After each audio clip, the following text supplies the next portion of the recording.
हाय नमस्कार दोस्तों, आज की इस वीडियो में बात करेंगे ओला इलेक्ट्रिक के बारे में। बहुत ही बड़ी अपडेट आया हुआ है, आप देख सकते हो 14 मार्च 2026 आज का लेटेस्ट अपडेट है। वीडियो बेहद इंपॉर्टेंट होने वाला है, वीडियो को पूरा देखिएगा। एंड चैनल को अगर आपने सब्सक्राइब नहीं किया है तो कर दीजिए, वीडियो को लाइक कर दीजिए ताकि जो भी आने वाले टाइम में न्यूज़ एंड अपडेट आएंगे मैं आपके साथ शेयर कर दिया करूँगा। सबसे पहले बात कर लेते हैं ओला में कैसा इसका परफॉर्मेंस है। आप देखेंगे तो लास्ट टाइम लगभग 2 से 2.5% गिर कर क्लोज हुआ है। 3 करोड़ की क्वांटिटी बस इतना ही ट्रेड हुआ है एंड 37% शेयर में डिलीवरीज उठाए गए।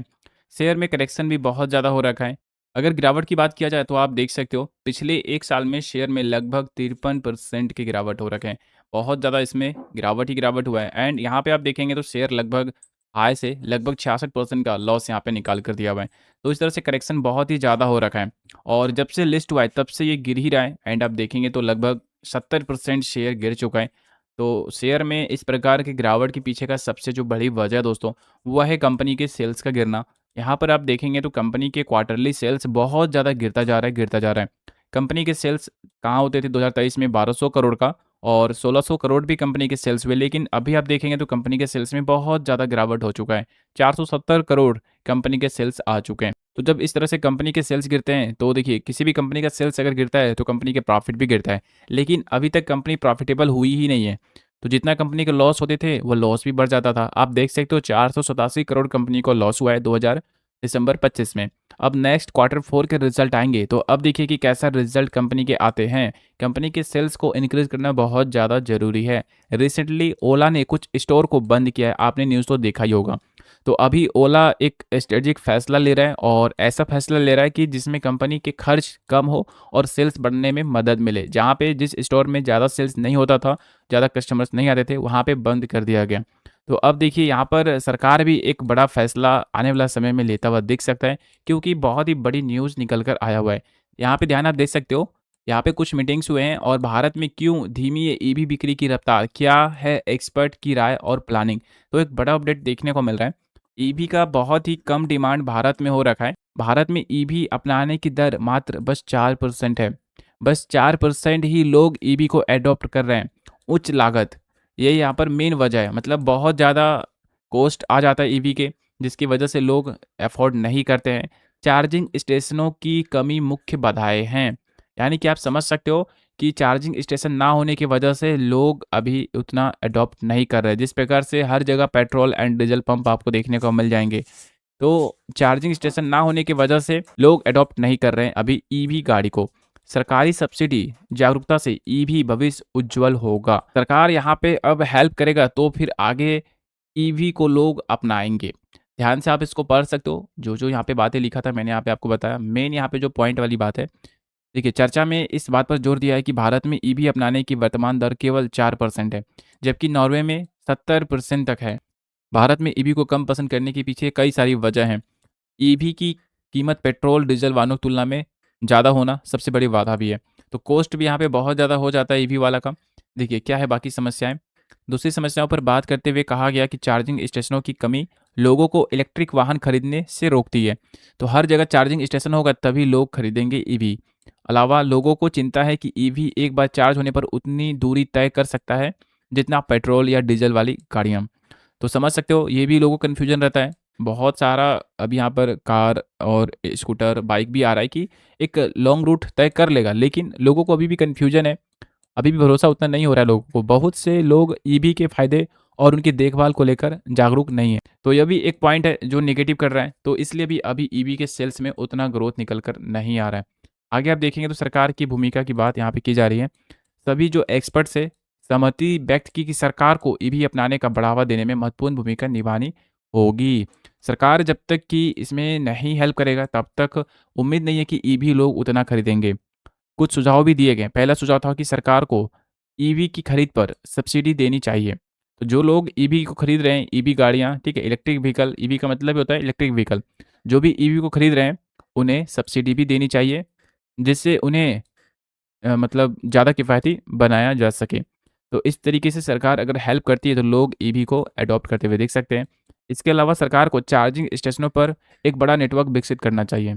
अगला सुझाव था कि सरकार को ईवी के फायदों और उनकी देखभाल के बारे में जागरूकता बढ़ाने के लिए अभियान भी चलाना चाहिए। तो इस तरह से एक्सपर्ट की सहमति देखने को मिल रहा है। तो अब देखिए कि सरकार तो सब्सिडी बहुत सारी ईवी पर देता भी है। तो अब आने वाला टाइम में अगर सरकार जागरूकता बढ़ाने के लिए कोई अभियान करता है तो लोग एक्टिव हो सकते हैं। इसके अलावा सरकार ऐसी नीतियाँ बनानी चाहिए जो ईवी के उत्पादन को बढ़ावा दे। तो अब सरकार को ही यहाँ पर बीच में आना होगा, तभी ईवी जैसे एक नया सिस्टम को लोग अडॉप्ट कर पाएंगे। जिस तरह और कई देशों में बहुत ज़्यादा अडॉप्ट किया जा रहा है ईवी को, उतना भारत में नहीं किया जा रहा है। तो इसलिए भी आप समझ सकते हो कि ओला जैसे सिर्फ इलेक्ट्रिक ऑटो बनाने वाली गाड़ी है ये कंपनी, तो इसलिए भी इसमें सेल्स इंक्रीज नहीं हो पा रहा है। बाकी अगर दूसरी इसका कॉम्पिटिटर देखा जाए, हीरो की अगर बात किया जाए, होंडा की बात किया जाए, या जो फोर व्हीलर बना रहे हैं टाटा की बात किया जाए, तो सभी क्या कर रहे हैं कि ऑलरेडी उनके पास स्टोर है पूरा देश में, वहाँ पर ईवी अपना लॉन्च कर दे रहा है। जैसे कि अगर हीरो की बात किया जाए तो हीरो का हर जगह आपको शोरूम देखने को मिल जाएगा। तो ऑलरेडी इनके पास शोरूम है, तो वहाँ पे क्या करते हैं, ये ईवी जो स्कूटर या बाइक बनाता है वहाँ पे लॉन्च कर देता है।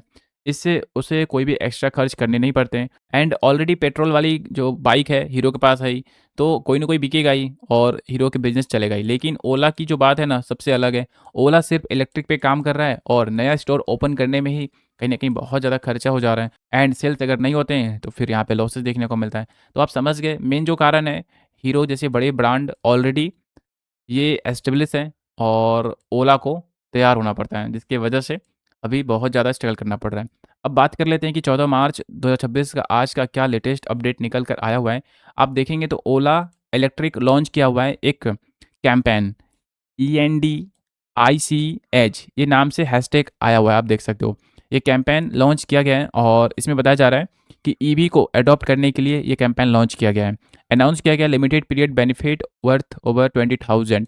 तो 20,000 रुपीज़ इतना बेनिफिट भी देगा ओला, अगर इस कैंपेन के माध्यम से अगर कोई ओला के इलेक्ट्रिक जो स्कूटर है उसे खरीदता है तो। देखिए यहाँ पर लिमिटेड टाइम कैंपेन ऑफर दिया गया, 10,000 कैश डिस्काउंट दिया जाएगा and extend 8 year battery warranty, और 8 साल के लिए बैटरी वारंटी को भी बढ़ा दिया जाएगा। इस तरीके से ओला एक कैंपेन यहाँ पे लॉन्च किया हुआ है। देखिए ओला ने क्या किया हुआ है कि एक कैंपेन लॉन्च किया है, और इस कैंपेन में क्या होगा कि पेट्रोल की गाड़ियों को छोड़कर ईवी अपनाएं, ऐसा आप समझ सकते हैं। यह इसका मीनिंग भी देखने को मिलता है। तो इस तरीके से अपडेट निकल कर आए हुए हैं। ओला ने एक कैंपेन लॉन्च किया है ENDICH, और इस कैंपेन के माध्यम से ओला अपने स्कूटर को बेचने की कोशिश यहाँ पे कर रहा है, जिसमें ओला डिस्काउंट भी देगा, तो अच्छी बात है। इस तरीके से ये अपडेट निकल कर आया हुआ है। अगर कोई इसको पूरा पढ़ना चाहता है तो पूरा पढ़कर भी आप देख सकते हो। देखो कैंपेन के तहत कंपनी ने नया ओला S1 स्कूटर या रोड स्टार मोटरसाइकिल खरीदने वाले कस्टमर्स के लिए 20,000 से ज़्यादा कीमत के लिमिटेड पीरियड बेनिफिट शुरू किए हैं। 16 मार्च 2026 तक 3 दिनों के लिए उपलब्ध इन स्टोर्स ऑफर में 10,000 का कैश डिस्काउंट, 15,000 तक की कीमत के लिए 8 साल की एक्सचेंज बैटरी वारंटी शामिल है। तो 3 दिन के लिए ये कैंपेन यहाँ पे ओला ने निकाल कर दिया दोस्तों। तो यह एक बड़ा अपडेट यहाँ पे आप देख सकते हैं। देखो कंपनी बहुत ज़्यादा स्ट्रगल कर रही है इस टाइम, और सेल्स इंक्रीज़ करने की कोशिश भी कर रही है। अगर कंपनी के सेल्स इंक्रीज़ होते हैं तो कहीं न कहीं फिर धीरे धीरे कंपनी का लॉस भी कम होगा। तो अब देखिए कि सरकार का हेल्प और ओला अपना स्ट्रगल कर ही रहा है। तो अब देखिए कि कस्टमर कब तक ईवी को ज़्यादा से ज़्यादा अडॉप्ट कर रहे हैं। तो ज़्यादा से ज़्यादा ईवी सेल्स होंगे तभी आगे पॉजिटिव पॉइंट्स निकल कर आएँगे दोस्तों। बाकी जैसे ही और कोई खबर आता है मैं आपके साथ शेयर कर दूँगा। इस टाइम जो सिचुएशन है शेयर का कंटिन्यू गिरता जा रहा है, गिरता जा रहा है। तो इस टाइम आप समझ पा रहे हो कि गिर ही रहा है, मतलब गिर ही रहा है। अगर कोई खरीदारी कर रहा है तो गिर ही रहा है। तो इसलिए थोड़ा सावधान भी यहाँ पे रहना चाहिए। बाकी जब तक कि अच्छी न्यूज़, अच्छी अपडेट कंपनी प्रॉफिटेबल नहीं होती है, तब तक दोस्तों शेयर में पॉजिटिव रिस्पॉन्स और जहाँ से गिर कर आया है वहाँ पे जाने में बहुत कम उम्मीद दिख रहा है। तो जब कंपनी प्रॉफिटेबल हो जाएगी तब जाके शेयर अच्छा रिस्पॉन्स करके दिखाएगा। बाकी जैसे ही और कोई खबर आता है मैं आपके साथ शेयर कर दूंगा। आप प्लीज़ चैनल को सब्सक्राइब कर लीजिएगा, वीडियो को लाइक नहीं किया तो कर दीजिएगा। Thank you.